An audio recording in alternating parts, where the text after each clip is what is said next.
కి వెళ్ళి కొంత ఆలస్యంగా వస్తుంది అంటూ అనుమానాన్ని పెట్టుకున్నాడు. ఆ అనుమానమే పెనుభూతంగా మారింది.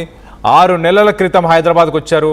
ఒక 8 సంవత్సరాల కొడుకు, అలాగే 9 సంవత్సరాల కొడుకు, ఇద్దరు కుమారులు ఉన్నారు.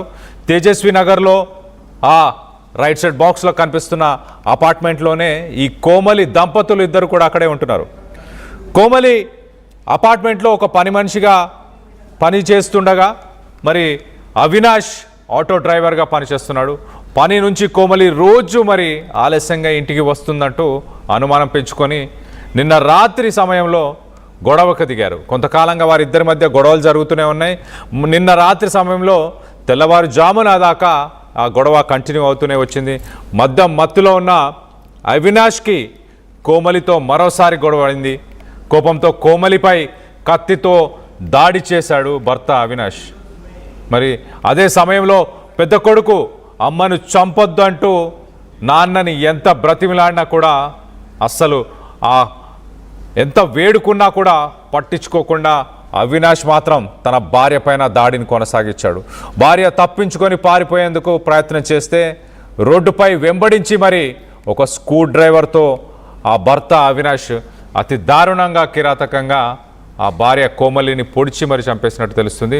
దాడిలో కోమలికి తీవ్ర గాయాలయ్యాయి. ఈ ఘటన చోటు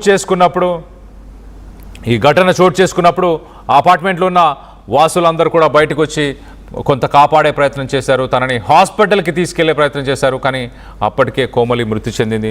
దీనికి సంబంధించి ఒక్కసారి ఆ కుమారుడి మాటలోనే తన తల్లిని తండ్రి ఎలా చంపాడు, ఏం జరిగింది అన్నది ఆ అబ్బాయి మాటల్లోనే, ఆ కుమారుడి మాటల్లోనే ఒక్కసారి వినే ప్రయత్నం చేద్దాం.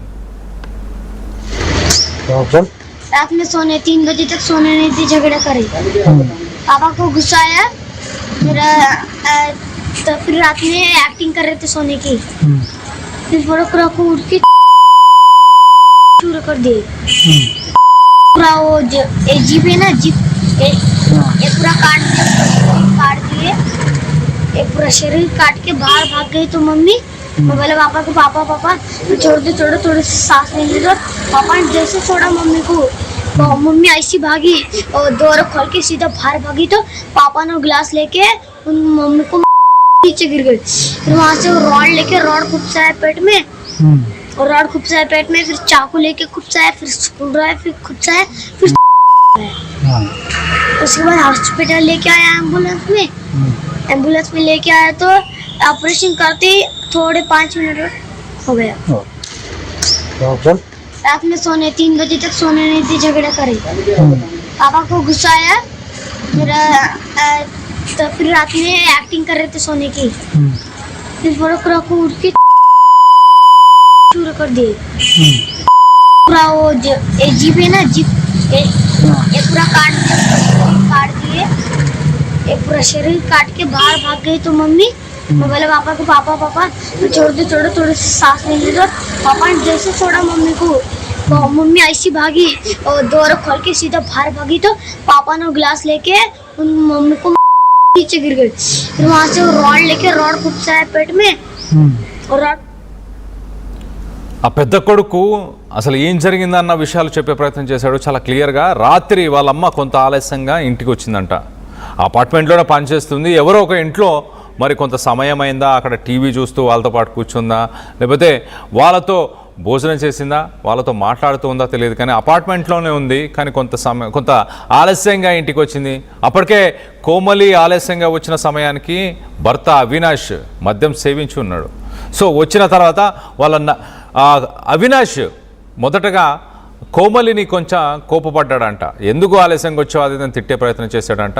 కానీ కోమలి సైలెంట్గా పడుకున్నట్టు తను పడుకునే ప్రయత్నం కూడా చేసిందంట. అయినా కూడా ఏమాత్రం అసలు అవినాష్ ఆలోచించలేదు. తన భార్య కోమలిపై దాడి చేయడం మొదలుపెట్టాడు. తర్వాత ఈ పెద్ద కొడుకు ఎవరైతే మాట్లాడాడో తను అమ్మని విడిచిపెట్టు, తనని ఊపిరి పీల్చుకోనివ్వు అంటూ కూడా బతిమిలాడినా కూడా తండ్రి అవినాష్ వినలేదంట. దాని తర్వాత కోమలి అప్పటికే కొంత గాయపడిన తర్వాత ఇంట్లోంచి బయటికి పారిపోయే ప్రయత్నం చేస్తే ఒక స్క్రూ డ్రైవర్, తన చేతిలో ఉన్న కత్తి కింద పడిపోతే ఒక స్క్రూ డ్రైవర్ని తీసుకొని స్క్రూ డ్రైవర్తో దాడి చేశాడంట. మరొక రాడ్డుతో కూడా దాడి చేశాడంట.